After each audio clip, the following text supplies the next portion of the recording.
This podcast deals with violence and contains graphic descriptions that may be triggering for sensitive listeners.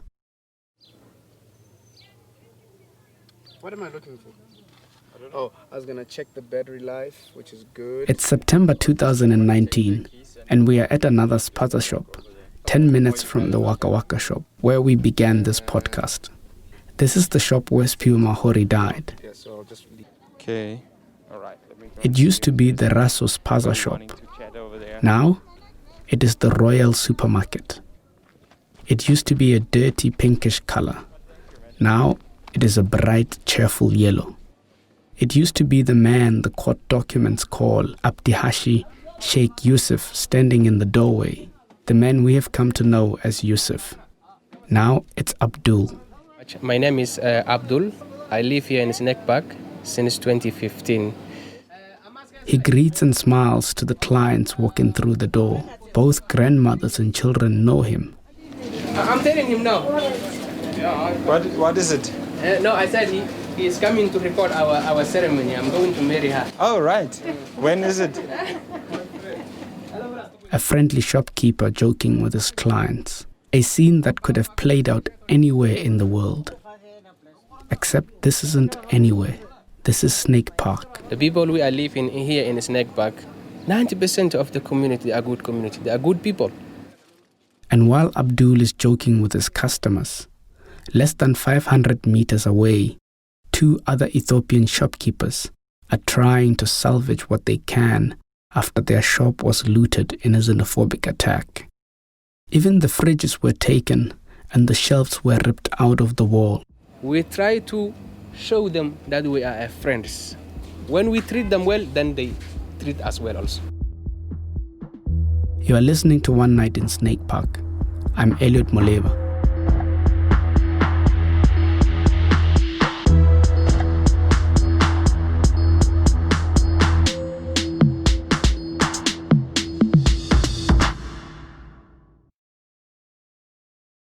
On the surface, things look almost idyllic at the Royal Supermarket in spring of 2019. But there are tensions here too. It's just that currently, they are under the surface. The underlying causes of the conflict between the foreign shopkeepers and the local South Africans are still here. Fortunately, the tensions don't always come out in the form of looting, vigilante behavior, or violence. Some people engage in discussions. They try to hear each other out in spite of their differences. Reporter Rasmus Bitz got to witness one such discussion in front of the Royal Supermarket between Abdul the shopkeeper and one of his clients who wouldn't give out his name. When it comes to you guys, Ethiopian, Somalians, Middle East guys, you're selling fake stuff most of the time. That's the problem with you. You come up with the ideas and you spread the things, you distribute them. If we blacks go to Qatar, go to China, go to any country in the Middle East, we confine with their norms and standards. We don't do whatever we want. When our foreigners come into this country, they must also confine with our norms. The discussion between Abdul and the community member covers the main points that are always brought up when it comes to foreigners in South Africa. That they sell drugs, take jobs of locals, sell expired goods, sell fake products, live and work in South Africa illegally. Abdul tries to defend himself. Let me answer, please. This is my shop. I can allow you to enter and check, even if you find one single fake and one single expired stuff. No. Let me finish. Okay. We are selling here more than 1 million stuff. They are South African locally product. I don't know whether the South African companies are producing a fake stuff. The discussion goes back and forth. Since Abdul isn't able to convince his customer that foreigners aren't all criminals, his next argument is that if they are, they should be dealt with by the police, not through mob justice. So, again, we can say there is a government. The government must handle forcefully those who are doing wrong, those who are doing drug dealers, those who are car hijackers, those who are, what they say... But Abdul's customer has given up on the police. If I hear you well, you're saying that the community can't trust the police to do their work, so the community take it into their own hands. Yes, absolutely. Should you then be angry at Abdul, or should you be angry at Ngubane, the commander at Dobsonville police station here? We can't deal directly with the police, but we can deal directly with them. Why can't you deal with the police? Police brutality. Police brutality, the client says. He could have said other things like corruption or inefficiency. That's what people all over Soweto and indeed the country experience. And more so, the foreign shopkeepers. Out of fear of persecutions, most shop owners do not report this. But pretty much everybody says the police regularly ask them for bribes, but hardly ever show up when they need help. Things are so bad that even the police have given up on the police. I've arrested many people when they go out. They're not sentenced. That's why I don't arrest anymore. This is a recording of a conversation between an off-duty policeman from a Soweto police station and the reporter, Tanya Pampaloni. This isn't an official interview with proper equipment, and we have anonymized his voice, so it might be difficult to hear his rather disturbing message. He says he has completely stopped arresting people because they always get off the hook by paying off someone in the system. What? I'm making enemies for nothing. There's no justice. I'm telling you. How many people are out? Get away with murder. Possession of unlicensed firearm. Everything. How many are outside free? So you just don't even want to arrest anymore? It's useless.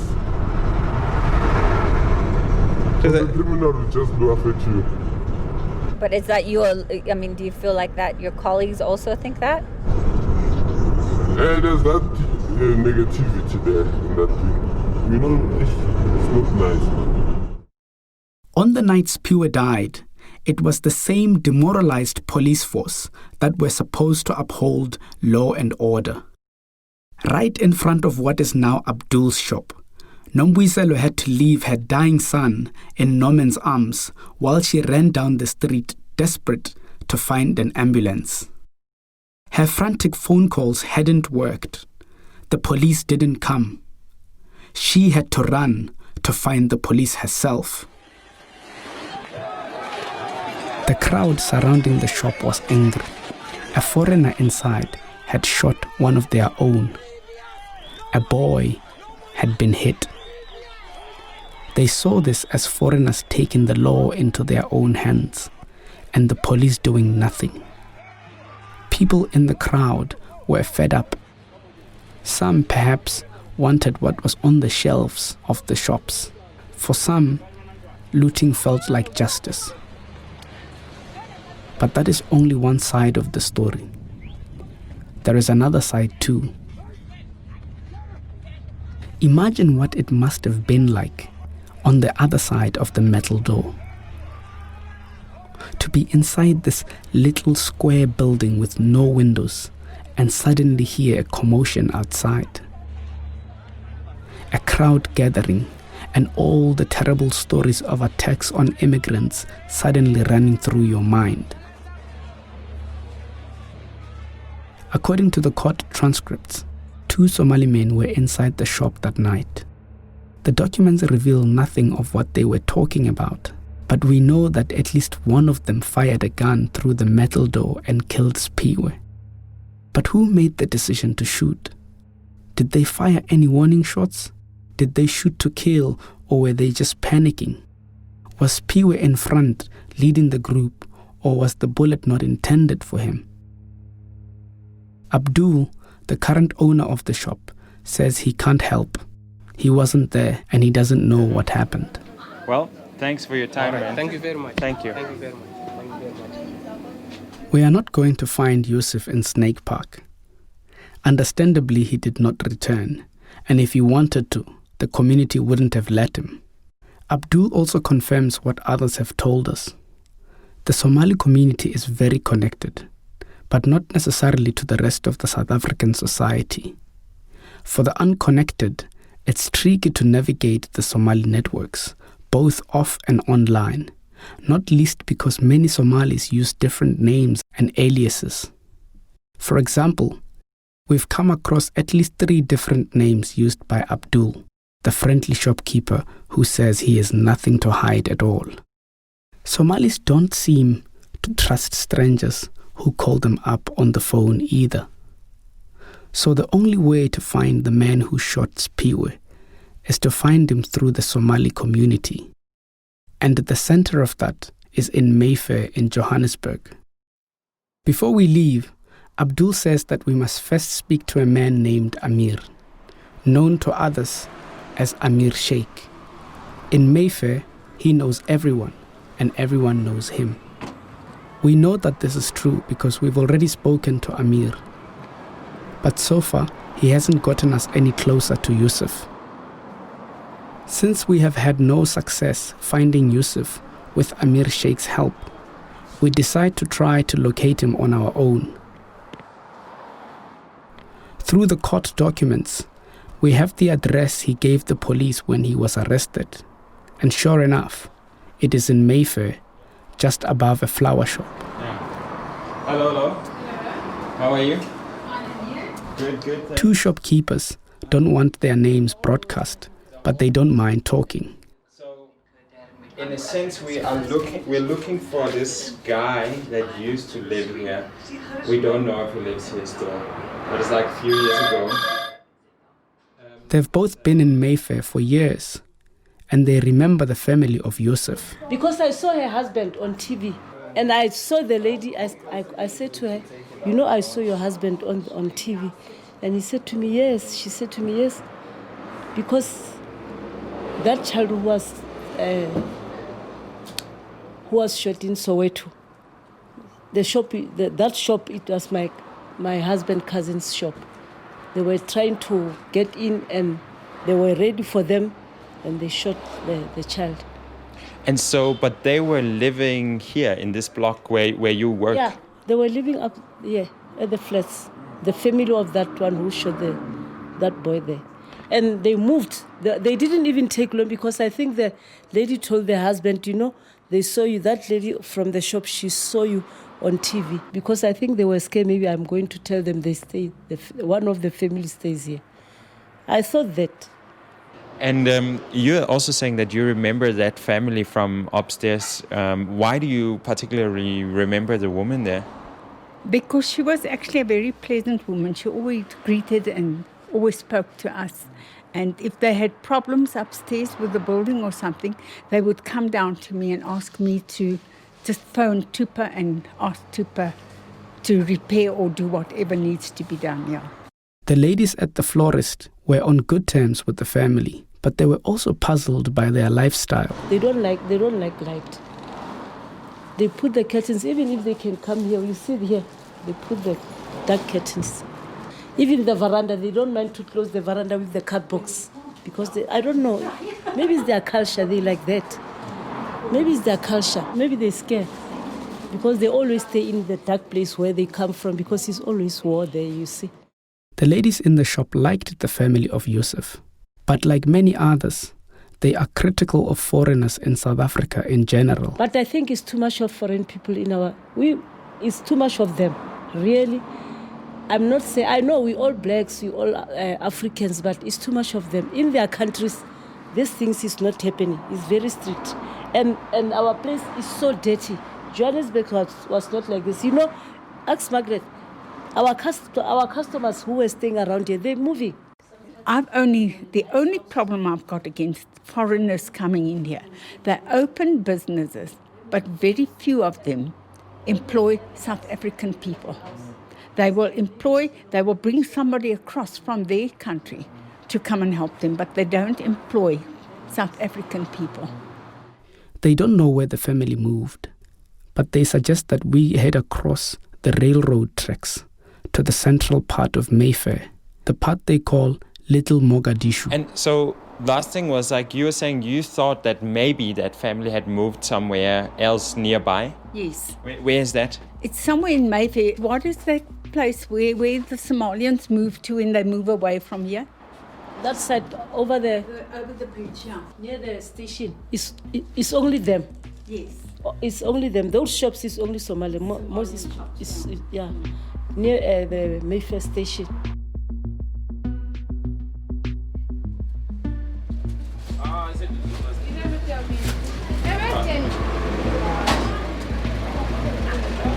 Rasmus Spitz begins asking around to find the family of Yusuf and eventually him, to get his side of the story. But it appears to be harder than anticipated. I don't know the guys. I know the Snakepark, I know the violence that erupted there in 2015. Yeah. But actually I don't know Yusuf because so many people are called Yusuf Mohammed, you see. In Little Mogadishu, no one trusts a journalist, especially a white foreigner wandering around the predominantly Somali neighborhood, somebody that looks like he could be CIA. I walked into an internet cafe, which was really crowded. It was full of people in there. And I started chatting to people, asking around. But what happened was that when people sort of had a look at me, they started slowly drifting out of the shop until eventually I was actually standing in the shop alone. Everyone had left, even the person behind the counter. It was pretty clear that they didn't want to talk to me. They didn't want to, engage with me at all. And then I walked outside, and next to the shop, everyone was standing. At least the shop attendant was. And I asked him what the problem was, and he said that he was not prepared to really talk to somebody from the CIA. To begin to unravel the reasons for this distrust is far beyond the scope of this podcast. But it isn't all that strange considering the decades of unrest, civil war, and conflict that has ravaged Somalia and the Somali community across the globe. Factional battles, often influenced by foreign interests, run deep and are not a thing of the past. In December 2019, soon after our visit to Mayfair, the terrorist group Al-Shabaab killed more than 85 people in a bomb attack in the real Mogadishu in Somalia. Whatever the reasons, it is clear that we will get nowhere asking for Yusuf in Mayfair or asking about anything else really. The answer is always the same. Yeah, I don't know where he is, but yeah, exactly, Sheikh Amir. Huh? So, Sheikh, what is that? Amir Sheikh. Okay, I'm heading over to see Sheikh Amir at the Somali Community Board in Mayfair. We know where to find Amir Sheikh. He works out of the first floor of a linoleum-tiled building in Mayfair, just above the spice shop across from the halal butcher. I've been there myself and have spoken to his deputy. And my colleague Tanya has met Amir 3 times. For now, I'm hoping that Sheikh Amir will shed some light on this. Obviously, we don't know the involvement of the Somali community. Early in our research for the story, Amir's name popped up several times. He is the chairperson for the Somali Community Board and appears to be the de facto spokesperson for the entire Somali community in Johannesburg, if not the entire country. Hello. Hi. How are you? Hi. How are you? Good, and you? Good. So I brought all ready. The reason we tried locating Yusuf without his help isn't that he wouldn't speak to us, because Amir speaks a lot and often. Amir also speaks to the media on behalf of not only the Somalis in Johannesburg, but all the African migrants in the country as the spokesperson for the African Diaspora Forum. He's a big man in every way and welcomes Tanya into his office. For now, Mayfair is actually, where I can term actually a mixed area. with all South Africans actually races, that is your whites, your blacks, your colored Indians, and migrants from 35 African and Asian countries. So it's the New York of actually Johannesburg. Pretty much all Somalis who come to South Africa immediately end up in Mayfair when they arrive. From here, Amir says, someone will show them the ropes and help them navigate South Africa. And Mayfair is the touching point and the departing point for any Somali in South Africa. Irrespective of which place he is in South Africa, this is the touching point. And when you say touch point, do you mean when people arrive? When people arrive, this is the first place they arrived, and this is where they start from. Through the network of contacts in Mayfair, most Somalis get a job, typically in a shop in a township or a rural area. The hub of the Somali community is Mayfair, and from there they actually go to any other part of the country. And most of the Somali businesses, any Somali entrepreneur who is successful have also a stake in Mayfair and business surrounding Mayfair. Amir sits at the center of the Somali network in South Africa. The migrants he represents are often refugees or asylum seekers who have left Somalia in search of a better life, just like Amir himself. No, what brought me is actually, like any other person, what brought me, basics. Then, like anybody, was actually to have a better life, to further my studies, get a place of sanity where at least I can enjoy a relative peace. Nothing much could have happened actually in Somalia if I stayed. So I took this bold decision, and the family moved actually, relocated to Kenya. I spent some years there, but I had to leave and at least come here, better my life, better my actually educations and all that aspect, and get a relative peace, a place that I will not actually worry whether I will be gone tomorrow. A journey like Amir's, from Somalia via Kenya to South Africa, is common among Somalis living in South Africa. Like Amir, many have lived in other countries and have wives, children, and family members abroad. The Somali network doesn't only exist in South Africa, but all over the world. It's almost as if the Somali society exists without a territory, independent in all but name, with an independent economy, family, clan structures, and information networks. In this quasi-official system, Amir is the unofficial mayor of Little Mogadishu in Johannesburg. But the organization he represents connects the entire country. Yeah, we have got offices and affiliates all over the country. Okay. It's not necessarily to be Cape Town. We can even have 3 offices in Cape Town. Okay. And then in the Eastern Cape, the East London and Port Elizabeth are distance apart. So we can have at least one representative in East London catering for that aspect, and one in Port Elizabeth. In Limpopo, for example, we have got one in Petersburg. In Vembe district, they organize themselves into a structure, and we give them the recognition letter, and that is how they are. So it's not necessary. This is for the interest of Somalia. Amir almost always speaks for the Somalis in South Africa, but from his office in Mayfair, he doesn't live or work like them. Unlike Yusuf, the man who shot Siphiwe, he doesn't spend days and nights in the back room of his puzzle shop, but plenty other Somalis do. One of them is Abdul, the current owner of the shop in Snakepark. Like Yusuf did, Abdul also lives with his family in Mayfair when he isn't working in Snakepark. So usually in a week I came 2 times. In a week 2 times I came, then visit them, give them what they need, then I go back to my work. So it was only yesterday we met Abdul in Snakepark, but in Mayfair he looks like a different person. So I was just seeing you now in the park when you were walking over to me. You look, what can I say? Can I say you look a bit more relaxed than when I saw you yesterday? Definitely, yeah. I'm quite relaxed now because since yesterday I didn't work. I was not working. Last night I was with I was having a time with my family.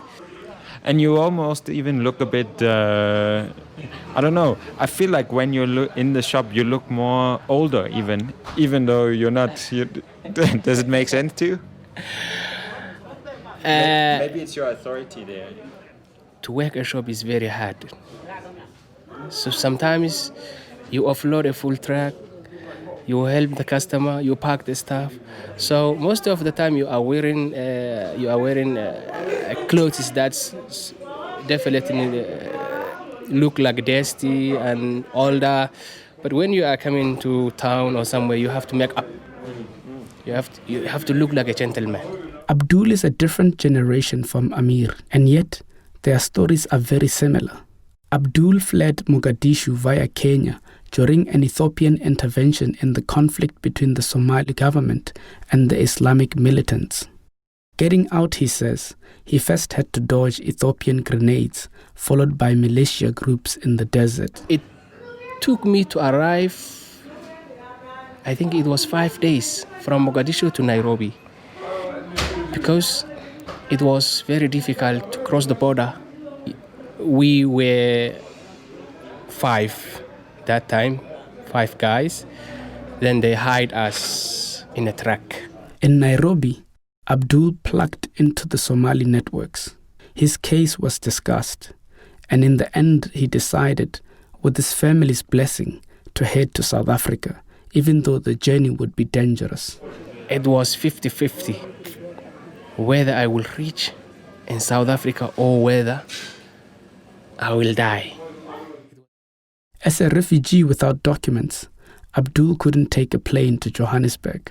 His options were to cross half the continent overland or to do so in a boat. And even though Abdul had never been on a boat before, he decided that sailing would be the best option.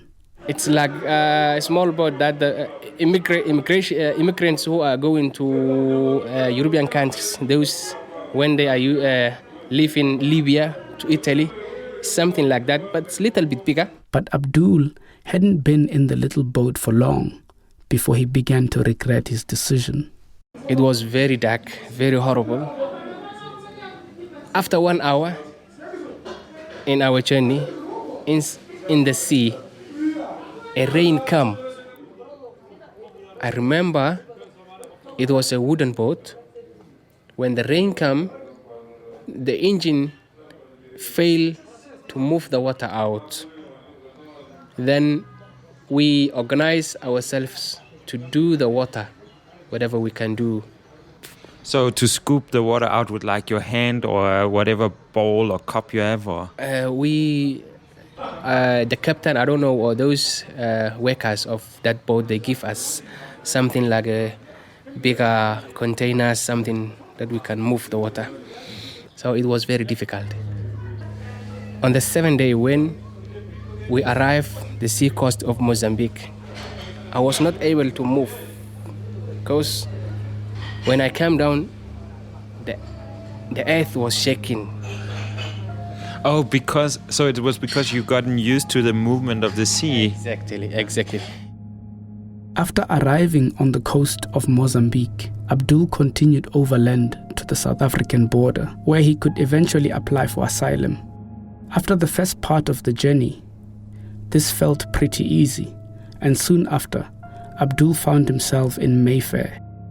But here, he encountered an unexpected problem. When I arrived in Mayfair, it was a winter, it was very cold. I'm from a nation that the weather is always hot. It was very difficult for me. I was sleeping in a hotel, then 24 hours I was under a blanket. When I come out, I feel like I'm in fridge. Did you think that time, I've made a terrible mistake coming here because it's so cold that one have to be under the blanket all day long? And somehow, when you feel so cold and endless cold, then you feel, what kind of country is this? Why it's so cold? It's trouble here. Then you have to I excuse myself. I say, no, at least if I get a job, I can support my family, can support my life. better future, then you have to be stronger and be patient. Then whatever happened, then you have an ambition, you can go forward. Abdul's life in South Africa began exactly like Amir Sheikh says most Somalis do. He arrived in Mayfair, where a clan member helped him get a low position at a small shop in Mpumalanga. But then gradually, as he learned the trade and saved up money, he rose in the ranks until now, where he owns his own shop in Snakepark. It is a large, well-kept and successful shop. Abdul is able to live in Mayfair with his wife and child, but his journey has been dangerous, as it often is for Somalis who flee. And it remains dangerous in South Africa, where they typically do business in rural areas and townships. Here, safety is a concern because, as Amir Sheikh tells Tanya, the rule of law doesn't apply. And do you think that most of the kind of those 100 to 150 people that are killed each year in South Africa that are Somalis are related to petty crime, or would you they are working, if you're working in kind of dangerous communities, then... One can be actually business competitions with the locals who could not survive because of the much influx of the informal, of the migrant, considering the fact that business in the townships are not regulated and bylaws are not enforced the way they enforce it actually posh areas. You can do what you want in Sandton today, in Randburg, in Rosebank, but in townships you can do whatever you want. So because of this unregulated business and lack of actually bylaws enforcement, many of the locals actually who could not cope with this business gang up against, form associations in order to make sure that this business don't survive. The Somalis are the single most successful group in the economy of small shops in the townships. They are skilled and experienced in working independently as a community in areas to which the power of state doesn't always extend. This is also what puts them in danger. This is the conflict the Somalis are in. Amir has to navigate conflict. He wants his countrymen to be protected. But isn't it in part the lack of regulation that makes them successful? In the next episode, we will try to make sense of the delicate balance between the danger and the profit which the Somalis must try to maintain. And we will also look further into whose interest lies in shifting that balance. Along with this, we continue our search for Yusuf to gain perspective in what happened the night Siphiwe Mahori died in Snakepark. Because in spite of his hospitality, the help we have gotten from Amir Sheikh hasn't gotten us very far. The most concrete help he has given us is a list of phone numbers of shopkeepers in Snakepark. People who will know what happened, or people who will know Yusuf. Hello. Hello. You are speaking to Rasmus Spitz. How are you? But when we call the contacts he has given us, people either don't want to talk or say they need to ask him first. Let me ask him and confirm from him, because I don't know you and I don't know. I cannot talk something I don't know. I'm not denying anything. It feels like we're stuck or caught in a feedback loop where Amir points us towards people who then points us back to Amir. We will find out. We'll find out. I'll help you. We will work together.